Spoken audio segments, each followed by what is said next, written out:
Muy buenos días, Ensenada. Nos vinimos en esta ocasión al Vasito de Birra. Estamos en la Birrería Guadalajara, un lugar que le han invertido bastante, está bastante bonito. Y venimos a platicar, Marco Flores y yo, con el diputado Isaías Bertín. Diputado, bienvenido. Muchas gracias, Fernando. Marco, muchas gracias a su auditorio, como siempre. Ahorita yo creo que sí vamos a tener un poquito más ahí de tiempo, porque siempre andamos a las carreras. Corriendo, ¿no? Nos toca, pero ahorita con gusto, agradecido por el espacio.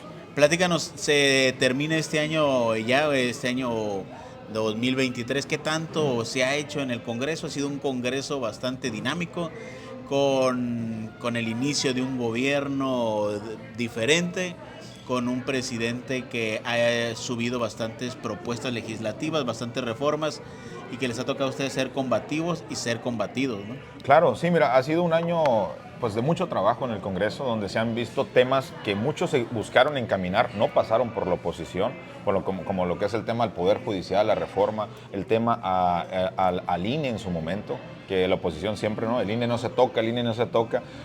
Nacen con ese tipo de cuestiones que no es tanto que vengan a tocar al INE, ¿no? Sino más bien que se vienen a quitar los privilegios de los comandantes del INE o de las cabezas del INE, ¿no?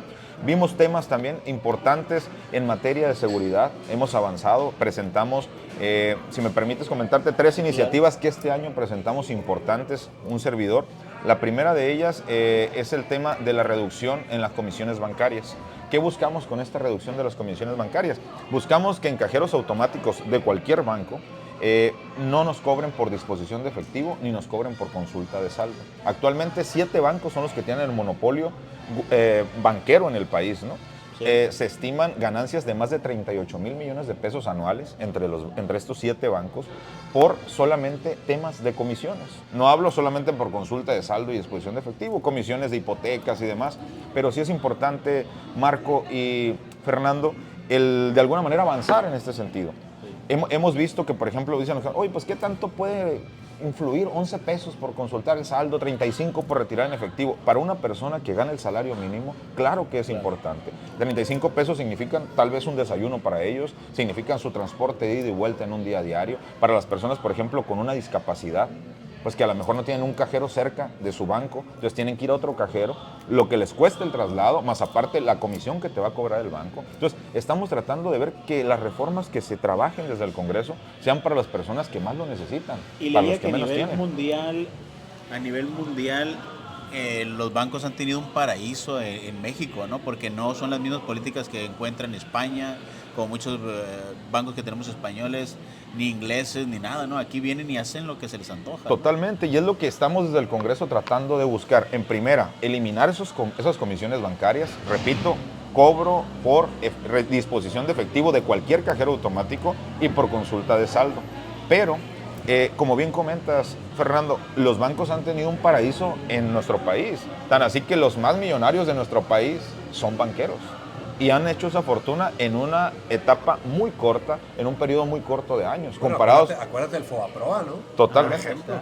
O personas, por ejemplo, con Gente que quiere respeto, comprar el tren, ¿no?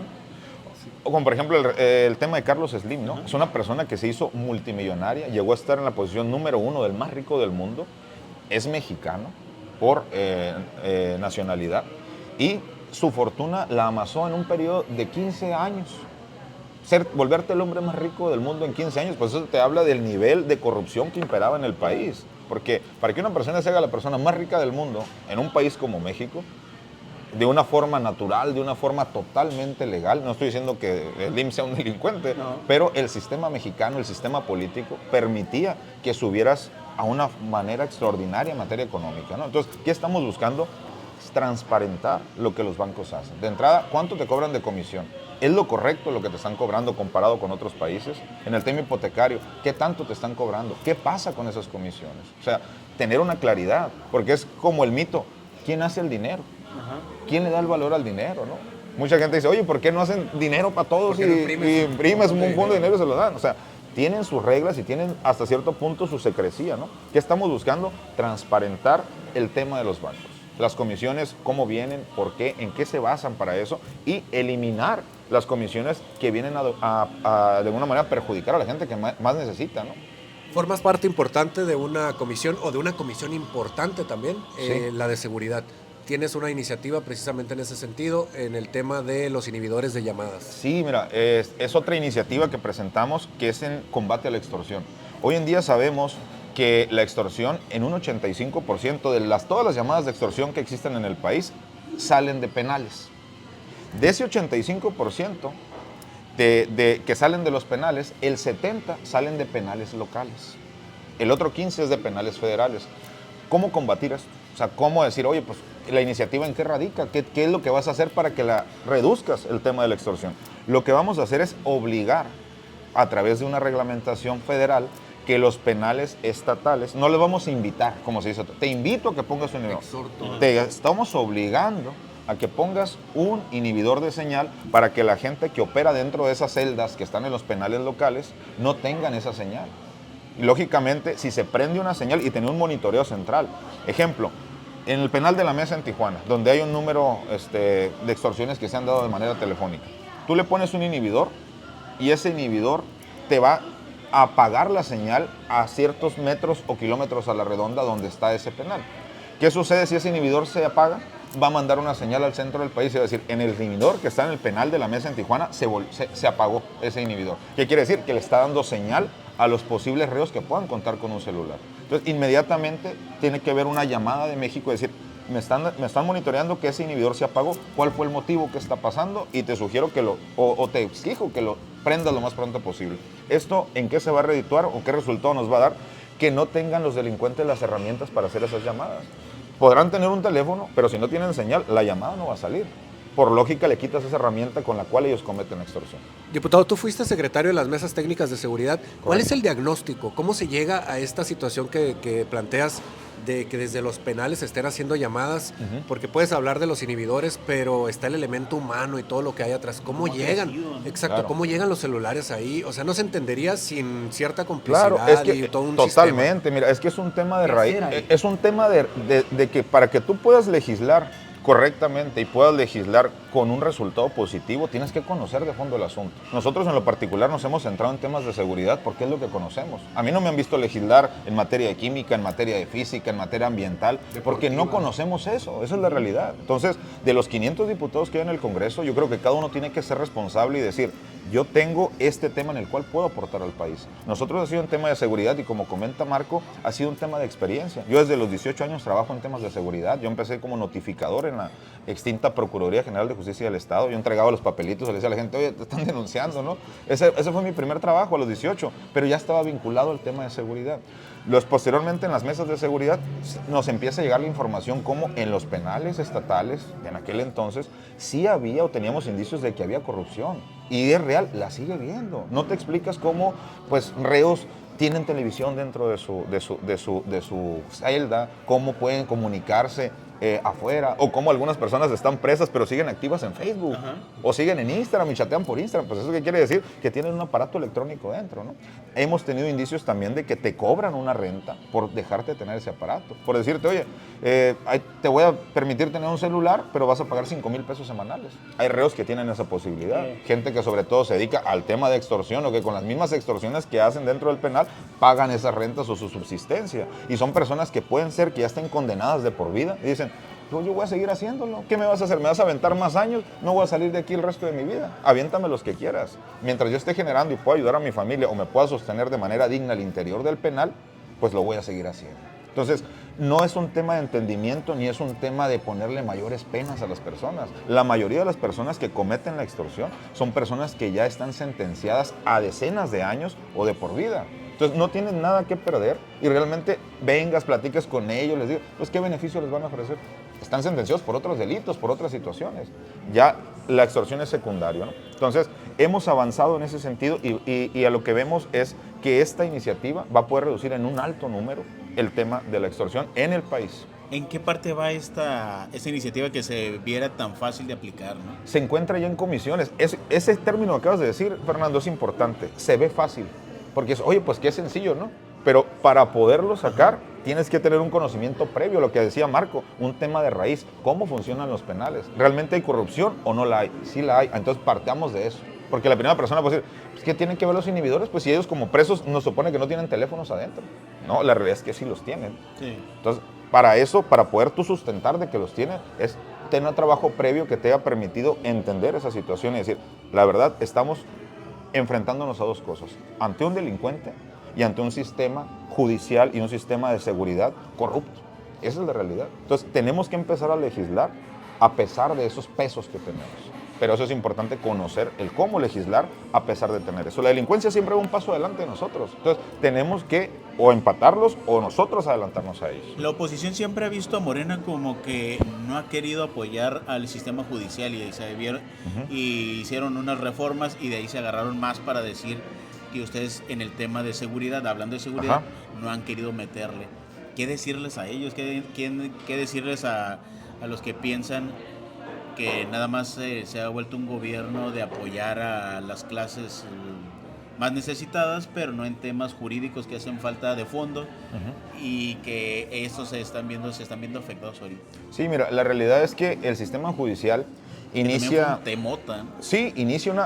una batalla en contra del Ejecutivo por las propuestas del Ejecutivo a reformar lo que es el Poder Judicial. No podemos negar que en el Poder Judicial existe corrupción, eso es real, como en los ministerios públicos federales y estatales existe la corrupción. La famosa puerta giratoria que aprenden a un presunto delincuente y recupera su libertad a las horas de ser aprehendido, tiene una razón, y esa razón es o la falta de capacidad de los elementos para poder ponerlo a disposición, o la corrupción que impera en las personas que deciden para poderlo vincular a proceso o no vincularlo a proceso. Entonces, el Poder Judicial, ¿qué es lo que buscábamos nosotros? De entrada, quitarle los privilegios a ese Poder Judicial. ¿Por qué? Porque la realidad es que, por ejemplo, ministros de la Suprema Corte de Justicia, dentro de su presupuesto, choferes, camionetas blindadas, secretarios, viáticos diarios para comida, hasta 6,500 pesos diarios. Sí, o sea, un ministro tenía 6,500 pesos diarios para gastarse donde él quisiera para restaurantes, ¿no? Entonces, podías irte a desayunar y te gastabas 2,000, en tu comida 2,000 y en tu cena 2,500, ¿no? O sea, eso a lo quien... que no pasa en la vida normal, ¿no? Eso ellos dicen, no, pues es que exactamente no pasa en la vida normal. ¿Qué ciudadano común tiene esa posibilidad? Que no le cueste a ellos. Son mínimos. Entonces nos estamos yendo sobre los privilegios de ese pequeño grupo. Nosotros no estamos diciéndole a la persona que recibe en recepción del Poder Judicial, al que está en oficialía de parte sellándote las demandas, las denuncias, oye, tú vas a ganar menos, oye, te vamos a poner más horas de trabajo. No, le estamos diciendo... Hay un abanico de gente que está hasta arriba, que son los que adquieren. A ti te tocó trabajar ahí, dices, ¿no? Sí. Y la gente que anda a pie que le batalla. Totalmente, porque por ejemplo... Los notificadores. Ajá, sí, yo por ejemplo, es una experiencia, ¿no? Yo como notificador, yo ganaba en ese entonces 7,800 pesos al mes. 7,800 pesos al mes. Me llegaban a catorcenas como de 4,200, 4,300 pesos. Pero, pues mis jefes, mis superiores, pues ellos traían camioneta con gasolina pagada por el gobierno, escoltas, viáticos para hotel y para alimentos, y ganaban pues 10 o 15 veces más que yo. Entonces, eso por poner un ejemplo, ¿qué se busca en el Poder Judicial? Seguir manteniendo los sueldos dignos de cada uno, pero quitarle sus privilegios. Oye, 2-3 millones de pesos al año para el Poder Judicial en puras botellas con agua. O sea, eso realmente es un exceso. Eso realmente es algo donde nos estamos yendo de paso, pues. Entonces, ¿qué es lo que se buscaba en este tipo de reformas? Tratar de alguna u otra manera de equilibrar los poderes, de que ese dinero que se están gastando en lujos, pudiéramos mejor becar más niños, pudiéramos mejor dar más pensiones a adultos mayores. Y eso es claro, no es un sueño ni es algo que estamos platicando, pudiera pasar. Este año acabamos de aprobar un aumento del 25% a pensiones de adultos mayores. Por tal, los adultos mayores que ahorita reciben 4,300 pesos bimestrales, desde enero van a recibir 6,000. Entonces la pregunta es para la gente. ¿Prefieren ustedes que un adulto mayor reciba mayor dinero para poder pagar su recibo de luz, su recibo de agua, su comidita, su transporte, o que le demos a personas como magistrados que ganan más de $500,000 de pesos en sueldos al mes, siguiéndole dando privilegios para que traigan escolta, camioneta blindada y que traigan ese número de gastos diario en cualquier restaurante que quieran ir? Pues eso ya es criterio del pueblo, ¿no? Dejárselo, pero para nosotros es algo que se le debe de eliminar. Diputado, estás inmerso en el tema de seguridad y precisamente ese lo ha reconocido tanto la gobernadora como el propio presidente. Ayer decía, es un tema pendiente todavía en Baja California, sobre todo en ciertas partes, ¿no? Tijuana, que está muy focalizado, alguna parte de Mexicali, otra de Ensenada. ¿Qué sigue en este último año que les queda legislativo? ¿qué otras iniciativas o qué otras propuestas se tienen que impulsar para lograr que en Baja California este panorama se revierta o por lo menos se reduzca un poco, ¿no? Es esta dinámica que se viene arrastrando desde hace algunos años. Mira, Marco, es algo importante lo que tú comentas porque es un problema, yo creo que el número uno que vivimos a nivel nacional y en nuestra entidad también es el número uno. El tema de la inseguridad que reina en el país, ¿no? Los homicidios, los secuestros, las extorsiones, los cobros de piso, distintas situaciones y distintos panoramas en diversos estados del país. Por ejemplo, aquí en Baja California no tenemos problema en el tema de las carreteras, pero vete a Puebla, vete a Querétaro y son bloqueos que hay y bajan y te asaltan y te quitan todo y te dejan parado en la calle sin nada, si te vayan su carro y tus pertenencias. Es que no escala, ¿no? Ese es un tema. Sí. Pero, por ejemplo, hablemos del tema de homicidios. En Tijuana es normal ver homicidios diario. A plena luz del día, gente que asesinan. Vete Jaloneándose por el centro para subirlo, ¿no? Secuestrarlo. Baleando las fiscalías. Vete, por ejemplo, a una ciudad como tal vez San Luis. No ves eso. Entonces, es un tema de entendimiento. Hablando de Baja California, ¿qué es lo que tenemos que hacer para avanzar en este tema pendiente? De entrada, tenemos que dejar de poner compadrazgos y personas por acuerdos políticos en lugares de importancia, de decisión. ¿Qué pasa? A veces vemos a los directores de la policía, es que tiene acercamiento con el alcalde, o tiene acercamiento con el gobernador o con la gobernadora. Oye, pues vemos en el caso, por ejemplo, de Tijuana, vemos a un secretario que puede tener cercanía con la presidenta, pero ¿cuáles son los resultados que hay? O sea, empezamos a tomar decisiones más para la comodidad de quien gobierna que para el resultado del pueblo. Esa es la realidad. Hoy en día me reúno de mis séquitos, me reúno de mis amigos y empezamos a gobernar a forma de camaradas. Ok, de acuerdo, hay una confianza en el círculo, pero los resultados afuera. Tú estás muy a gusto como gobernante porque dices, gobierno con mis cuates, con mis amigos, pero afuera. Pregúntale al ciudadano que le acaban de matar un hijo, al ciudadano que le acaban de robar su carro, si está contento con la gente que está de responsable en esos temas. Claro que no. Ahora, tenemos que ir viendo el tema también de la corrupción que impera, de quién se encarga de capacitar a los elementos. Es un tema multifactorial, Marco y Fernando, no es un tema de quién gobierne nada más, es un tema de quien gobierne esté consciente de qué está provocando la inseguridad en su territorio. En ese tema platicaba con un expresidente y me decía que es un verdadero dilema, ¿no? El decir, hago campaña con mis amigos porque al final de cuentas quienes le aportan o te apoyan son sus amigos y después al momento de gobernar es... ¿Gobierno con mis amigos o gobierno con la gente capaz? Ajá. ¿Me explico? Y decía él que le tocó gobernar con sus amigos para que no se sintieran mal. A lo que dicen, ¿no? Sí. Eso se pudiera reformar, pudiera haber algún cambio. Desde el ámbito legislativo, ¿cómo cerrarlo? Claro. Exactamente, porque puedes decir, eso pasaba en el PAN, pero también pasa en Morena y también pasa en todos los gobiernos. Pues que eso es un tema, Fernando y Marco, es un tema de integridad, de que la persona que está asumiendo esa responsabilidad y que el pueblo le está dando la confianza, tenga los pantalones para decirle a su amigo, carnal, eres mi amigo, te aprecio, pero no eres la persona apta para darme los resultados. O te doy la confianza, pero si a los primeras no me das los resultados, te tengo que cambiar y tengo que poner a alguien capaz al frente. No podemos gobernar con amigos, no podemos gobernar con aplaudidores, tenemos que gobernar con gente capaz. En su momento, yo qué he pensado, qué es lo que pudiéramos hacer, que los puestos importantes se abran en base a convocatoria y en base a un currículum y en base a capacidad probada y se ha votado por el mismo cabildo. Pero que, ojo, la convocatoria pudiéramos manejarlo, que temas políticos no entren, gente que esté metida o inmiscuida totalmente en la política. Porque hoy en día esos puestos de directores, de decisión, por ejemplo, me tocaba a mí en su momento, yo fui subdirector de profesionalización en Ensenada. Por ponerles un ejemplo y que la gente lo pueda entender. Cuando yo fui subdirector de profesionalización, yo llego y lo primero que quieren hacer es que yo les firme un documento por un curso de aproximadamente 11 millones de pesos. Cuando yo me pongo a revisar ese curso ya se había dado, ¿no? Era simplemente que yo lo revisara, que sí se había dado bien y todo. Cuando yo reviso ese curso, resulta ser que ese curso estaba en Google. Ese curso simplemente lo extraen de una plataforma digital, le ponen Ensenada en vez de Colima, porque ese curso le habían dado en Colima, me acuerdo claramente. Contratan a una persona que le entiende al tema penal y que lo entiende, pero esta persona curiosamente no estaba certificada por el Sistema Nacional de Seguridad.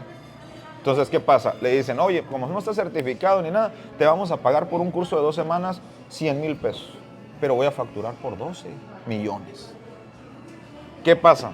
La gente de entrada, los elementos que estaban recibiendo esa capacitación, queda nula su capacitación, porque la persona que estaba haciendo no estaba certificado. Luego una consecuencia jurídica. Han de recordar un accidente que pasó aquí en la calle Primera, donde una muchacha en estado de ebriedad saliendo del Jusón atropella y mata a 2 personas. Posteriormente esa persona recupera la libertad. En ese momento se va, luego recupera después la libertad. ¿Por qué creen que fue? Por una situación técnica, jurídica, que la persona que había hecho la valoración de ese caso había recibido un curso patito y no tenía certificación. El trabajo del abogado lo hizo bien, se puso a investigar y dijo, oye, ¿qué pasó? Pues la persona que está haciendo un dictamen en contra de este suceso no está calificada para que eso suceda y recupera su libertad. Entonces, de ese nivel es la consecuencia de la responsabilidad de tener a funcionarios no capaces y no responsables al frente de jugar con la vida o con la libertad de una persona. Ahora, parte del papel del diputado también es el de los recursos, y en este gobierno, en el gobierno del presidente López Obrador, se habló mucho también de la eliminación de fondos. Tú recordarás Fortasec, Subsemun y todas esas cuestiones. Sí. ¿Qué ha pasado con esto? ¿Cómo se ha paliado esta situación? ¿Sigue habiendo fondos? ¿Cómo se reparten ahora? ¿Cómo está esto, diputado? Mira, siendo muy sincero, yo creo que ese es el tema más pendiente que tenemos. El tema de cómo regresar los recursos directos a los municipios y a las entidades. Sabemos que ese recurso se quitó con una causa, ¿no? La causa es la corrupción que había. Claro. Que te mandaban 20 millones y realmente le aplicabas 2 y los otros 18. Justo lo que decía. El ejemplo anterior se resume en por qué se les quita el apoyo directo a las entidades y municipios. Sí, historia de apoyo para tabletas que nunca llegaron, apoyo para obligación de que tenía que ser de tal marca la pickup. O simplemente, mira, muy sencillo. Por ejemplo, tema, ¿qué necesita un policía? Porque cuando tú estás al frente de una corporación, lo que te pasa, ¿qué pasa el gobierno federal? Te manda un catálogo de cosas y te dice, no te voy a dar dinero ahorita, pero te voy a mandar especies. Seleccióname lo que necesitas. Cámaras, kit de primer respondiente, botas, uniformes, cualquier situación. Lo empiezas a armar. ¿Qué es lo que sucede? Que las personas al desconocer, pues ¿qué es lo que veo? Uniformes, patrullas, chalecos. Eso voy a encargar. No se meten a fondo, no ven más allá. Entonces, ¿qué es lo que ha sucedido en este tema de seguridad? No hemos tenido a las personas correctas al frente. Esa es la realidad. No hemos tenido a las personas que se inmiscuyan, que se metan, responsables, ¿no? Entonces, lo que tenemos que hacer de alguna otra manera es empezar a trabajar de la mano con las personas que pudieran tener se me está cayendo el set, no es parte de, tener a las personas correctas al frente que puedan decidir este tema de seguridad, ¿no? Ahora viene la parte interesante, se ha estado manejando ya viene en el momento de la reelección. ¿Ya has pensado en la reelección? ¿Y qué sería el tema pendiente para poder desarrollar si el voto te favorece en la siguiente legislatura? Mira, yo creo que el tema pendiente es el cómo buscar que el recurso regrese a las entidades y a la federación, pero de una manera limpia y transparente. Yo creo que esa es la parte importante. La pregunta que me hace Marco que me hizo hace un momento es, ¿qué podemos hacer al respecto, no? Lo que podemos hacer es, claro está que los municipios necesitan dinero, necesitan la decisión de decir, oye, ocupo tener mínimo una cajita chica para que no pase lo que pasó, por ejemplo, en la administración de Novelo, que teníamos un puño de patrullas con el motor tronado, o sin una batería, o sin una mica que no prendía la direccional, y ya no las usaban. Entonces, ¿con qué arreglas eso? Puede ser una patrulla que es, oye, le voy a meter 3, 4 mil pesos, pero ya la traigo funcionando. Claro. ¿Me explico? Pero no se tiene ese recurso actualmente. ¿Qué estamos trabajando? ¿Qué es lo que está pendiente? Buscar un esquema de cómo hacerle llegar ese dinero a los municipios, pero que tengan candados para que ese dinero se gaste para lo que es aprobado y no se haga lo que pasaba anteriormente. Lo metes en la licuadora y ahí termina. Y se iba, ¿no?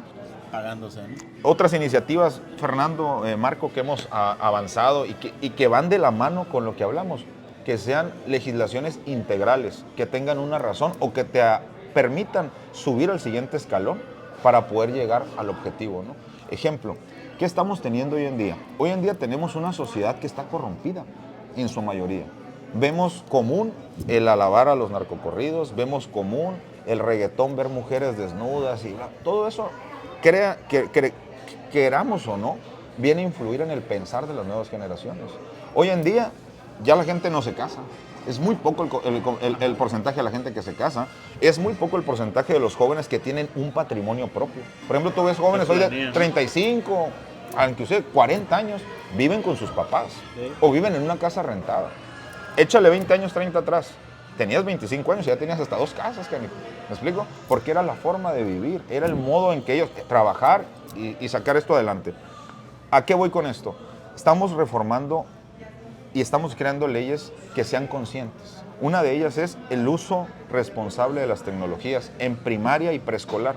¿Esto qué implica? No solamente es garantizar una educación de calidad, sino también que abonas al tema de salud. Tenemos primer lugar en obesidad infantil en el mundo, primer lugar en diabetes infantil en el mundo. ¿Qué sucede hoy en día? Los padres de familia que nos están viendo lo pueden corroborar. ¿Cómo estamos en la casa? Cuando un niño antes salía a la calle a jugar fútbol, hoy en día está con la tableta, mirando TikTok o mirando Instagram, lo que sea.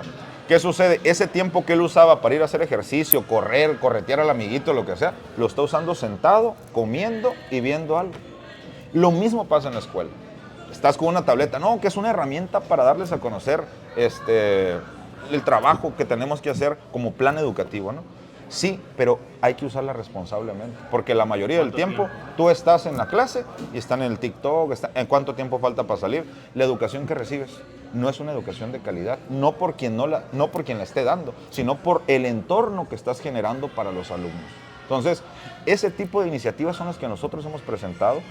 Ya fue una iniciativa aprobada por unanimidad y que ya se está trabajando desde la Secretaría de Educación Pública a nivel federal, donde permitan usar estas tecnologías responsablemente o que simplemente la señal de internet que te den uso y exclusivo para temas de investigación académica. Que esa señal de internet, me puedo meter al Instagram, me puedo meter al TikTok, me puedo meter al Facebook, que te los cancelen. O sea, eso es la parte de las... Yo sé que muchos niños me van a decir, diputado, canijo, ¿no? Pero pues al final del día, con eso creemos nosotros que podemos abonar a que la educación sea más directa y de calidad. Se viene un proceso electoral, bueno, ya estamos inmersos en él. Sí. Es muy importante para el gobierno federal que encabeza el presidente López Obrador, y él lo ha mencionado, que el Congreso siga manteniéndose como está en este momento, o que incluso el partido en el poder y sus aliados ganen más espacios. Claro. Para darle continuidad precisamente a ese proyecto, que sería con Claudia Sheinbaum, ¿no? Llamado Plan C, ¿no? Sí, en este Claro. escenario, diputado, pues tú estás buscando la reelección. Correcto, insisto. así es. ¿Por qué? ¿De dónde? ¿Cuál es la intención?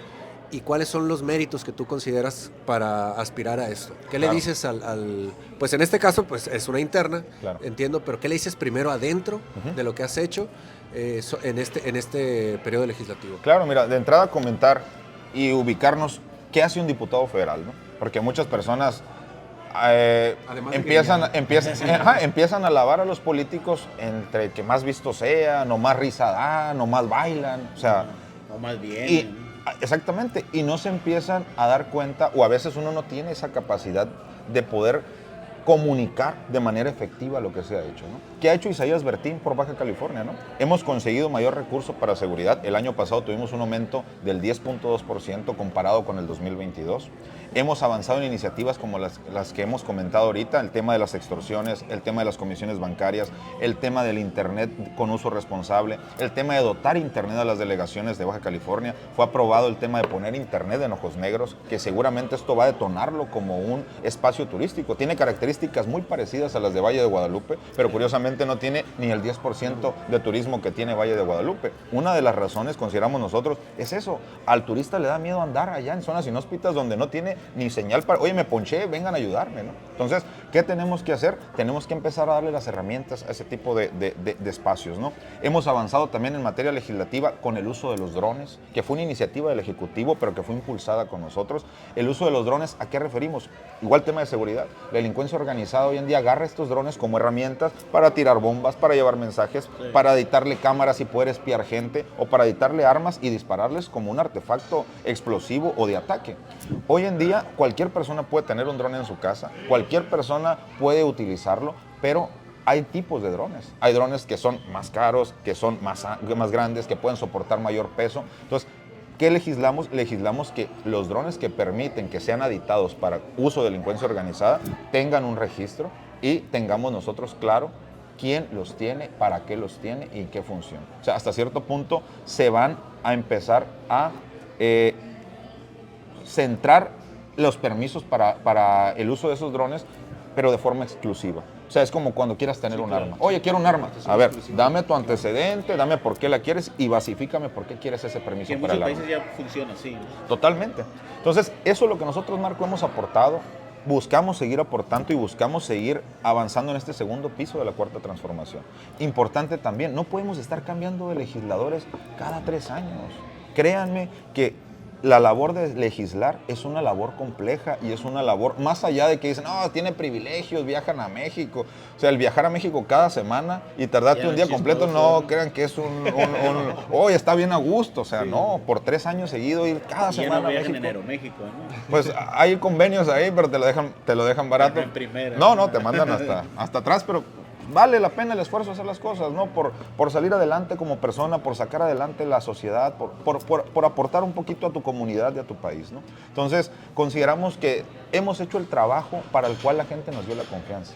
No nos hemos metido en temas de, a lo mejor, meternos más en publicidad, de llamar la atención de alguna otra manera. Nos hemos concentrado en trabajar, nos hemos concentrado en avanzar en los temas pendientes para Baja California. Por eso es que damos la cara y por eso venimos a informar y venimos a decir y venimos a tocar la puerta para sacar adelante o seguir adelante con esta responsabilidad. Yo siempre he creído que la política tiene que ser de manadas. ¿Tienes manada? ¿Tienes grupo? ¿Tienes quien te respalde? ¿Tienes seguidores? ¿Sigues a alguien? No, mira, la manada, más que nosotros tener una manada, nosotros estamos formando nuestro propio equipo, nuestra propia gente. ¿Por qué? Porque nosotros no vamos a seguir personas o vamos a seguir líderes con los que no coincidamos. Tú te reúnes con tus amigos, con los que te caen bien, con los que coincides, con los que realmente crees que puedes avanzar.